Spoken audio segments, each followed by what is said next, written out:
नमस्कार। आपको हर दिन पावन श्रृंखला की जानकारी नियमित व सबसे पहले मिलती रहे, इसके लिए कृपया आप हमारे चैनल को सब्सक्राइब कर बेल आइकन अवश्य दबाएं। हर दिन पावन श्रृंखला की आज 18 जनवरी की कड़ी में हम याद कर रहे हैं अनुशासन प्रिय महादेव गोविंद रानाडे जी को। सामान्यतः नेता या बड़े लोग दूसरों को तो अनुशासन की शिक्षा देते हैं, पर वे स्वयं इसका पालन नहीं करते। वे सोचते हैं कि अनुशासन का पालन करना दूसरों का काम है और वो इससे ऊपर है। पर 18 जनवरी 1842 को जन्मे श्री महादेव गोविंद रानाडे इसके अपवाद थे। उन्होंने भारत की स्वतंत्रता के आंदोलन में सक्रिय रूप से भाग लिया। इसके साथ ही समाज सुधार उनकी चिंता का मुख्य विषय था। एक बार उन्हें पुणे के न्यू इंग्लिश स्कूल के वार्षिकोत्सव समारोह में मुख्य अतिथि के रूप में शामिल होना था। आमंत्रित अतिथियों को यथास्थान बैठाने के लिए द्वार पर कुछ कार्यकर्ता तैनात थे।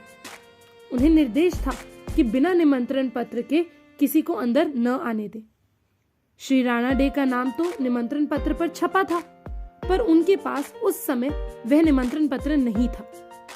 द्वार पर तैनात वह कार्यकर्ता उन्हें पहचानता नहीं था, इसीलिए उसने श्री रानाडे को नियमानुसार प्रवेश नहीं दिया। श्री रानाडे ने इस बात का बुरा नहीं माना।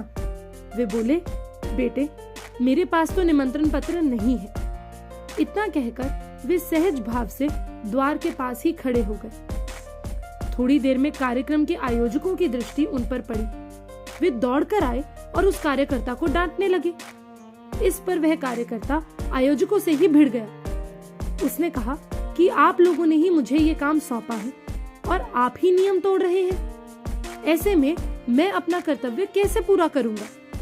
कोई भी अतिथि हो, पर नियमानुसार उस पर निमंत्रण पत्र तो होना ही चाहिए। आयोजक लोग उसे आवश्यकता से अधिक बोलता देख नाराज होने लगे, पर श्री रानाडे ने उन्हें शांत कराया और उसकी अनुशासन प्रियता की सार्वजनिक रूप से अपने भाषण में प्रशंसा की। उन्होंने कहा कि आज ऐसे ही अनुशासन प्रिय लोगों की आवश्यकता है। यदि सभी भारतवासी अनुशासन का पालन करें तो हमें स्वतंत्रता भी शीघ्र मिल सकती है और उसके बाद देश की प्रगति भी तेजी से होगी। इतना ही नहीं, कार्यक्रम समाप्ति के बाद उन्होंने उस कार्यकर्ता की पीठ थपथपाकर उसे शाबाशी दी। वह कार्यकर्ता आगे चलकर भारतीय स्वतंत्रता आंदोलन में सक्रिय हुआ। उसका नाम था गोपाल कृष्ण गोखले।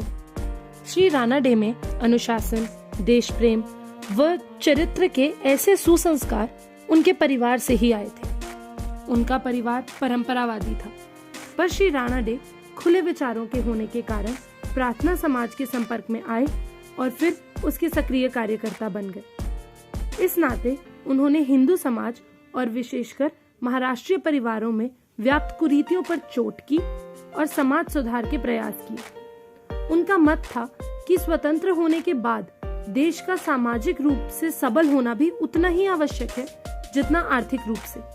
इसीलिए वे समाज सुधार की प्रक्रिया में लगे रहे। इस काम में उन्हें समाज के अनेक वर्गों का विरोध सहना पड़ा, पर वे विचलित नहीं हुए।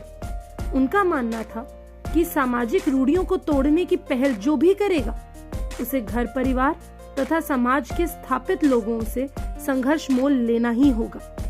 इसीलिए इस प्रकार की मानसिकता बनाकर ही वे इस काम में लगे। इसीलिए आज भी उन्हें याद किया जाता है। अगर आपको हमारी ये वीडियो पसंद आई हो तो कृपया इसे लाइक करें, अपने दोस्तों के साथ अवश्य शेयर करें। भारत माता की जय।